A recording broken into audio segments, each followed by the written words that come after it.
শুভ সকাল আমার প্রিয় বন্ধুরা, কেমন আছো সবাই? আশা করছি সকলে অনেক বেশি ভালো আছো। আমরাও না বেশ ভালো আছি। সকাল সকাল আরও নতুন সুন্দর একটি ব্লগ নিয়ে হাজির হয়েছি।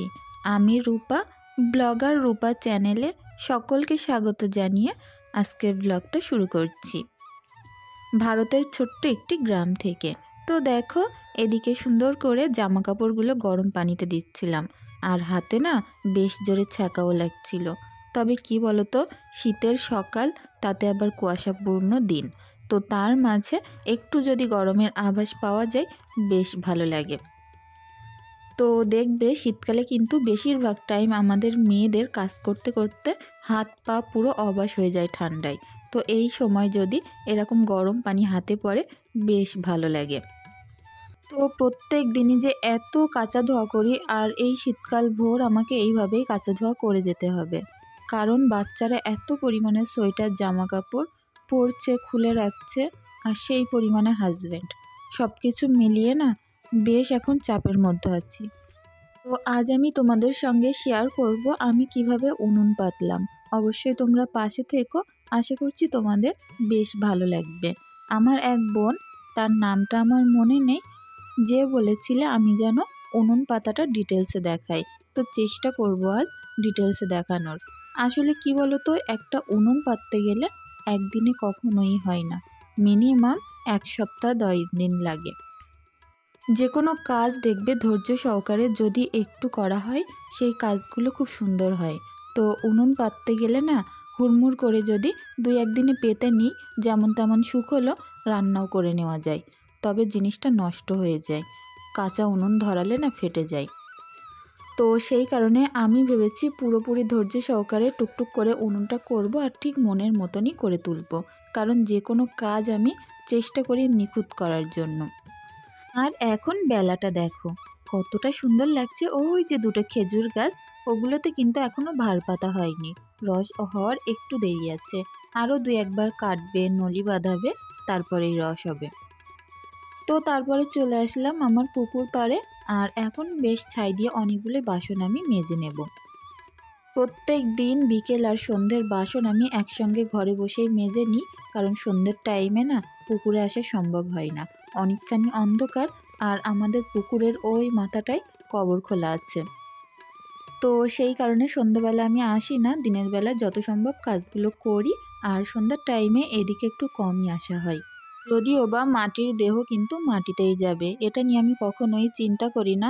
অনেকে হয়তো কবর খোলা দেখলে ভয় পায়, এটা হয় সেটা হয়, তবে তোমরা হয়তো আমার অনেক আগের ব্লগেও দেখেছো আমি কিন্তু রাত্রে করেও বাসন মাজতাম। তো একটা ভয় থাকে কি জানো তো, বাচ্চা কাচ্চার সাথে সাথে থাকে, তো রাত্রিবেলা আমি আসলে ওরাও পুকুর ধারে এসে দাঁড়িয়ে থাকবে, সেই কারণে আর আসি না। তো যাই হোক, এদিকে দেখো বেশ অনেকগুলো বাসন আমি কিন্তু খুব সুন্দরভাবে মেজে নিলাম।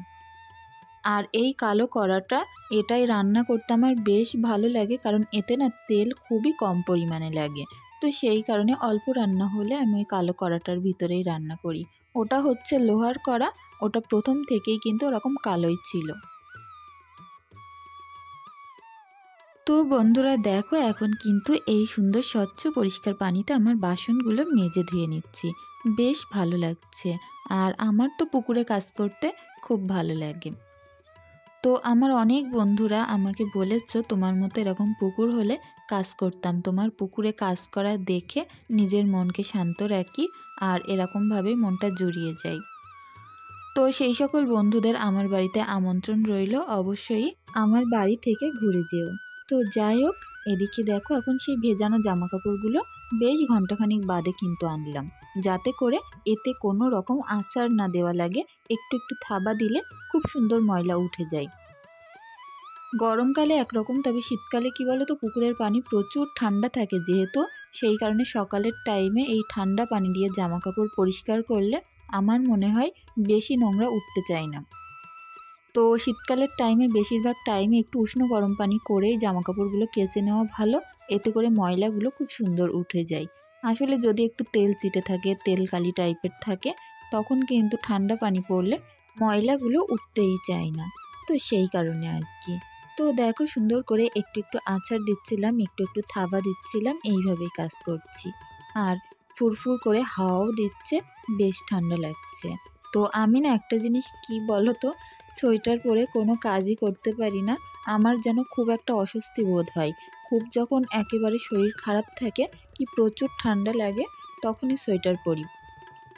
তো যেহেতু কাচা ধোয়া করব, এরকম আছাড় দিলে জানো তো জামা কাপড় ভিজে যায়। আর যদি সোয়েটার পরা থাকতো, ভিজে গেলে সেটা গায়ে দিয়ে রাখতে বেশ খারাপ লাগতো। ওই কারণে সোয়েটার টোয়েটার পরিনি। তবে যেহেতু ঠান্ডা হাওয়া দিচ্ছে, প্রচুর ঠান্ডা লাগছে।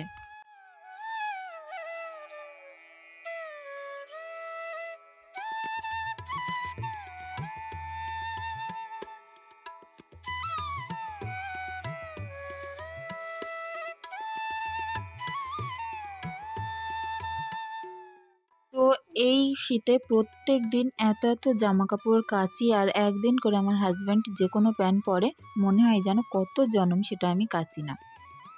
আজকে এই যে প্যান্টটা আমি কাচছিলাম, এর থেকে মনে হবে কিলো কিলো নোংরা বেরোচ্ছে, এতটাই খারাপ অবস্থা। তো আমি ভাবি আমিও তো জামা কাপড় পরি, এতটা নোংরা হয় না, তবে হাজব্যান্ডের প্যান্ট জামা এত নোংরা হয় কেন? ও তো আর ধুলোর ভিতরে কোনো কাজ করে না, এটাই বড় ব্যাপার। বাচ্চা মানুষ দেখেছি, তবে বড় মানুষও যে এরকম বাচ্চা হয় খুবই কম দেখেছি। তো আমার অনেক বন্ধুরাই হয়তো ভাবতে পারো জামা কাপড়গুলো আমি কম ধুচ্ছি, নোংরা থেকে যেতে পারে। তবে কি বলো তো, ভিডিও স্কিপ করে করে দিচ্ছি তো মনে হচ্ছে যেন নোংরাগুলো যাচ্ছে না, দুই একবার ধুচ্ছি। তো একটু স্কিপ করে করে দিচ্ছি বলে এরকম কিন্তু মনে হচ্ছে। তো দেখো, বেশ তাড়াতাড়ি আমি জামা কাপড়গুলো ধুয়ে নিচ্ছিলাম। আর এখন কিন্তু ঘরেও যাব, বেশ কাজ আছে। সবটাই তোমাদের সঙ্গে শেয়ার করব, তোমরা প্লিজ পাশে থেকো।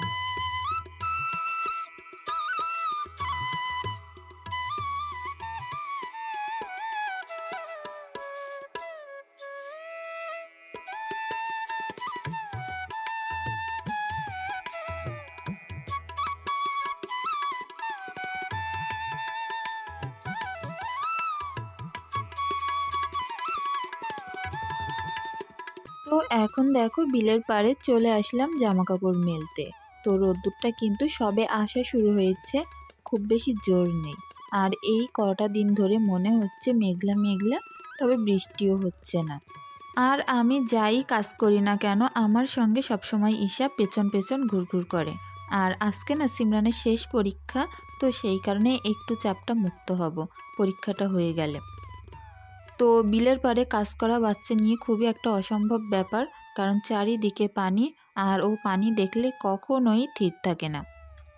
হাতে করে একটা লাঠি নিয়ে এসছে পানিতে বাড়ি দেবে বলে, আর দেখো খেলা করাও শুরু করেছে। তবে ওই জায়গাটা কোনো গর্ত নেই, ওখানটায় উঁচু করে টালি দেওয়া আছে। তো যাই হোক, একটু সাবধানের সঙ্গেই কিন্তু আমার অনেক কাজই করতে হয়। যেহেতু অর্ধেক কাজই আমি বাইরে করি, সেই কারণে সবসময় বাচ্চাকে খেয়াল রেখে রেখে এরকম আমার কাজগুলো করে নিতে হয়। আর আমি কিন্তু কাপড় মেলছিলাম আর সমান তালে ঈশার সঙ্গে বকে যাচ্ছিলাম, যাতে করেও পানির ধারে না যায়। তো চলো কাজগুলো করতে করতে আমার কিছু বন্ধুদের কমেন্টের রিপ্লাইগুলো দিয়ে দেওয়া যাক। বাকির সংসার প্রোফাইল থেকে বোন আমাকে প্রথম কমেন্ট এবং লাইক করেছো, তো তার জন্য অসংখ্য ধন্যবাদ। আর এটাও বলেছো যে খালাম্মার জন্য অনেক দোয়া রইল, সে যেন ভালো থাকে। তো অনেক ভালো থেকো বোন, আমার মায়ের জন্য দোয়া রেখে যাওয়ার জন্য। স্বপ্নকা ফ্যামিলি প্রোফাইল থেকে বোন আমাকে কমেন্ট করেছো, পুকুরে বাসন মাজো, এটা প্রায় উঠেই গেছে, তোমাকে দেখে অনেক ভালো লাগে। তো অনেক ধন্যবাদ বোন, ভালো থেকো। আমার আরেক বন্ধু মামুন বারোভূঁইয়া প্রোফাইল থেকে বলেছো, আন্টির জন্য অনেক দোয়া রইল, আন্টিকে দেখে অনেক ভালো লাগলো। তো অনেক ধন্যবাদ বোন, তোমার জন্য অনেক দোয়া ভালোবাসা রইল। শারমিন স্বপ্নকা ব্লগ বলেছ যে তোমার সকল কাজকর্ম অসাধারণ। তো অনেক ধন্যবাদ বোন এইভাবে ভালোবাসা দেওয়ার জন্য। সকলে অনেক ভালো থেকো, সুস্থ থেকো। তো আজ আমি কোনো রকম রান্নাবান্না তোমাদের সঙ্গে শেয়ার করতে পারছি না, একটু অসুবিধার মধ্যে ছিলাম, সেই কারণে আর করে উঠতে পারিনি। শরীরটা একটু অসুস্থ, তো ওই কারণে ঘরের কাজগুলো করে যেমন তেমন করে একটু রান্না করে নিয়েছিলাম। তো যদি ভিডিও শ্যুট করে রান্না করতে যেতাম, ভিডিওটাও যেমন বড় হয়ে যেত, আর আমি যে উনুনটা পেতে তোমাদের সুন্দর করে দেখাবো সেটাও সম্ভব হতো না। আর আমার ঘরে ঢুকলে না আলো দেওয়ার প্রয়োজন পড়ে না, এতটাই আলোকিত হয়ে থাকে আমার ঘর। ফাঁকা জায়গায় ঘর তো, এই কারণে লাইটিং হয়ে থাকে। তো সেই আসছি বিকালবেলা, খাওয়া দাওয়া কমপ্লিট করে তারপরেই আসছি। তো বললাম না আজকের রান্নাটা একটু অসুবিধা থাকার কারণে শেয়ার করতে পারলাম না। তো এদিকে দেখো উনুনটা যে আমি আগের দিন জাপ দিয়ে রেখেছিলাম, চারিদিক থেকে ফেটে ফুটে একেবারে যাচ্ছে তাই অবস্থা। তো এটা না ফাটতো না যদি আমি এটা তোলা ফেলা না করতাম। মাঝে একদিন সন্ধ্যাবেলা বৃষ্টি আসবে মনে হচ্ছিল, পুরো অন্ধকার হয়ে মেঘ হয়ে এসেছিল। তো সেদিন হাজব্যান্ড বলল উনুনটা ধরো তুলে দিই, তা নয় ভিজে যেতে পারে। তো সেই মতোই আমি উনুনটা ধরে তুলে দিয়েছিলাম। আর তারপরে যখন আমি রোদ্রে বের করলাম দেখলাম চারিদিক থেকে ফেটে গেছে, কারণ ওপরের মাটিগুলো পুরো শুকনো শুকনো হয়ে গেছে আর ভিতরের মাটি পুরো সেইভাবেই নরম। রোদ্দুর লাগেনি তো, কদিন ধরে ঘরের মধ্যেই তোলা ছিল। এটা যদি রোদ্রে দিয়ে রাখতাম তাহলে আমার মনে হয় এতদিনে আবার শুকিয়েও আসতো। তো কি বলো তো, উনুন জিনিসটা না একটু হাতে সময় নিয়ে বেশি দিন ধরে করাই ভালো। যত তাড়াতাড়ি রোদ্দুর লেগে শুকাবে ততটাই ফেটে যাবে চারিদিক থেকে। আর যদি একটু কম রোদ্রে রেখে রেখে শুকানো হয় সেটা কিন্তু ফাটে না খুব একটা। তো যেহেতু উনুনটা আমি একেবারে ছেটে কেটে খুব সুন্দর করব, তবে এতে এখনও পর্যন্ত বেশ কিছুটা কাজ একটু বাকি রাখতে হবে, কারণ এটা যখন পুরোপুরিভাবে শুকিয়ে আসবে তখনই সেই কাজগুলো করতে পারবো। তো একটা উনুন পাততে কতটা বেশি সময় লাগে সেটাই আপনারা দেখুন। মাটির তোলা থেকে শুরু করে এরকমভাবে তার শেপ দেওয়া, প্রত্যেক দিন একটু একটু করে, তারপরে রোদ্রে দিয়ে শুকানো, এরকমভাবেই কিন্তু উনুন তৈরি করতে হয়। তো আমি প্রথমে ভেবেছিলাম যে অফ ক্যামেরায় করে নিই, তারপরে আবার ভাবলাম যে না, আমার অনেক বোনেরা কমেন্ট করেছিলে তুমি কিভাবে উনুন পাতো সেটা দেখাও। তো আজকে তো আমি এক উনুনটা পেতে দেখাচ্ছি, তবে কিছুদিন বাদে আমার যে দু চুলোটা আছে, তার মানে পাইপ দেওয়া জোড়া উনুন, তো সেটাকে আমি ভেঙে আবার নতুন করে বানাবো। তো সেটাও আমি তোমাদের সাথে শেয়ার করব। আশা করছি তোমাদেরও একটু হলেও ভালো লাগবে। তো এর ভিতরের যে গর্তটা, এটা বারবার হাত দিয়ে শেপটা সুন্দর করে গোল করে নিচ্ছিলাম। কারণ কি বলতো, প্রত্যেকটা কাজ একটু কষ্ট করে ধৈর্যের সঙ্গে নিখুঁত করে করার চেষ্টা করি, কারণ ওটা চোখেও যেমন দেখতে ভালো লাগে ঠিক তেমনই কিন্তু সুন্দর হয়। তো এই যে জায়গাটা করছিলাম, এখানে কাঠ ঢোকানোর জন্য জায়গা করব। তো একটু বাড়তি মাটি এখানে রাখতে হবে, তবে পরে না এগুলো চেঁচে আরও আমি সুন্দর করে দেব। একটুখানি শুধু শুকানোর অপেক্ষা। তো একটু পানি নিতে হচ্ছে, কারণ ওপরের কাদাগুলো যেহেতু শক্ত হয়ে গেছে, একটু পানি নিয়ে কাদায় কিন্তু খুব সুন্দর শেপ দেওয়া যায়। তো এটা ছিল পুরো বিলের মাটি। আর এই যেহেতু বর্ষাকাল গেছে, সমস্ত শামুক কিন্তু বিলে পাওয়া যেত। আর আমি এই যে কাদাটা ছানছিলাম, বারবার ঠিক করছিলাম, আমার যে হাতে কত জায়গায় কেটেছে সেটা কি বলবো। তো কিছু কিছু জায়গা থেকে আবার দেখছিলাম একটু একটু ফুটে ফুটে রক্ত বেরোচ্ছে, তবে কিছু করার নেই, পুরো মাটিটা জুড়ে শামুকের কুচি ভর্তি। প্রচুর বেশি গুঁড়ো গুঁড়ো শামুক আর প্রচুর ভাঙা শামুক। তো এইভাবেই কাদাটা আমার মাখতে হচ্ছিল, তা নয় আমি যদি পেপার পরে কিংবা গ্লাভস পরে করতাম মোটেও সেটা ভালো হতো না। তো যাই হোক, অনেক জায়গা হাতে কেটে কুটে গেছে, সেটা হাত ধোয়ার পরেই বোঝা যাবে। যেহেতু বিকাল থেকে আমি কাজটা শুরু করেছি, সেই কারণে কিন্তু অন্ধকারও হয়ে আসছে।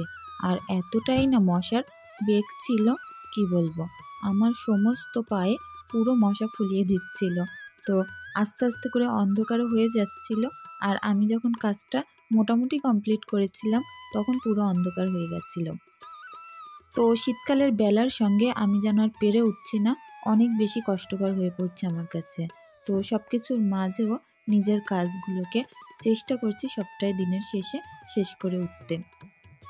তো যাই হোক, এদিকে ঈশা কিন্তু ঘুমাচ্ছিল বলে আমি কাজগুলো করতে পারছি, কারণ বিকালে না করলে আমি যদি সকালের টাইমে করতাম ও কাদা মাখতে শুরু করতো।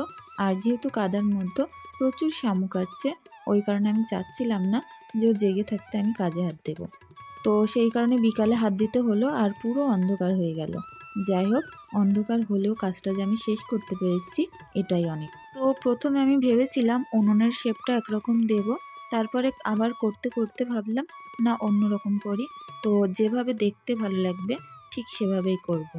আর সবশেষে না একটু পালিশও করে দিতে হবে আমার এই পানি দিয়ে। তো পুকুর থেকে এক বালতি পানি এনে রেখেছিলাম উনুনের শেপটা সুন্দর দেওয়ার জন্য। তো দেখো এখন কিন্তু অনেকখানি আলাদা রকম লাগছে, কারণ প্রথমে একরকম ছিল, এখন না পুরো আস্তে আস্তে এর লুকটা চেঞ্জ হয়ে যাচ্ছে। আর যখন আমি 2-3 দিন বাদে ফুল একেবারে এর লুকটা তোমাদের সাথে শেয়ার করব, তোমরাই বলবে না কেমন হয়েছে। তো আগে তো প্রচুর উনুন পাততাম, যেখান থেকে করে দোকান করেছি সময় পাই না, সেই কারণে আর হয়ে ওঠে না। কারণ আমার রান্নাঘর জুড়ে ছিল 2-3টে উনুন, যেখানে আমি মন করলে যেখানে সেখানে রান্না করতাম। যেহেতু আমার বাড়িতে কাঠের অভাব নেই, প্রচুর কাঠ, নারকেল গাছ যার বাড়িতে আছে তার বাড়িতে কাঠ ফুরায় না কোনো দিন। তো কাঠের অভাব সে বুঝতে পারে না। ওই কারণে আমার বাড়িতে নারকেল গাছ, সৃষ্টি গাছ হওয়া থেকে আমি কিন্তু কাঠের অভাবটার বুঝতে পারি না। তো সেই কারণে প্রচুর উনুন আমার করা ছিল 2-3 রকমের, মন ইচ্ছে মতো আমি তাতে রান্না করতাম। আমি কি বলতো, গ্যাসে রান্না, ঘরের ভিতরের কাজ, এগুলো থেকে বাইরের কাজকেই বেশি ভালোবাসি। আর আমার যেন সবসময় একটু ফাঁকা জায়গায় নিঃশ্বাস ফেলতে বেশি ভালো লাগে। খুব বেশি গ্যাদারিং জায়গায় গেলে আমার শুধু মনে বলে কখন বাড়ি যাব। তো উনুনটা ঠিক করতে করতে পুরো অন্ধকার হয়ে গেছে, আর তোমাদের অন্ধকারের মধ্যেও দেখাচ্ছিলাম ফোনের ফ্লাইট জেলে।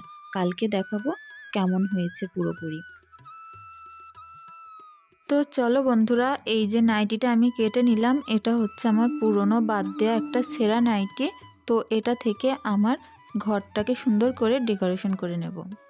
আসলে কি বলো তো, ছেঁড়া বাদ দেওয়া ফেলা জিনিসগুলো না ফেলে দিয়ে এভাবে যদি একটু কাজে লাগিয়ে দেওয়া যায়, সেটা কিন্তু সংসারের পক্ষে অনেকটাই উপকার। একটা যদি পর্দা কিনতে যেতাম, সেটার কিন্তু প্রচুর দাম নিত। তো ভাবলাম চলো, এই যে নাইটিটা এখনও পর্যন্ত কালারটা ভালো আছে, তবে কিছু জায়গা ছিঁড়ে একটু ফেসে গেছিলো, তো এটা একটু হাতে সেলাই করে আমি একটা পর্দা বানিয়ে নেব। তো সন্ধ্যার টাইমে ঠান্ডার প্রচণ্ড জোর ছিল, প্রচুর ঠান্ডা লাগছিল। তো এই যে কটা দিন গেছে, সিমরানের পরীক্ষা, প্রচুর কাজ ছিল সন্ধ্যার টাইমে, ওকে নিয়ে পড়াতে বসতে হতো, আর ঈশার দুষ্টুমি তো আছেই। তো যাই হোক, এখন আর পড়ানোটা তো নেই, পরীক্ষা শেষ হয়েছে, তো এই টুকিটাকি কাজগুলো সেরে নিচ্ছিলাম। হাজব্যান্ড বাড়িতে এসে বলল খুব সুন্দর হয়েছে। তো যাই হোক, দেখতেও কিন্তু বেশ ভালো লাগছিল। তো চলো বন্ধুরা, আজকের ভিডিওটি এখানেই শেষ করছি। সকলে অনেক বেশি ভালো থেকো, সুস্থ থেকো।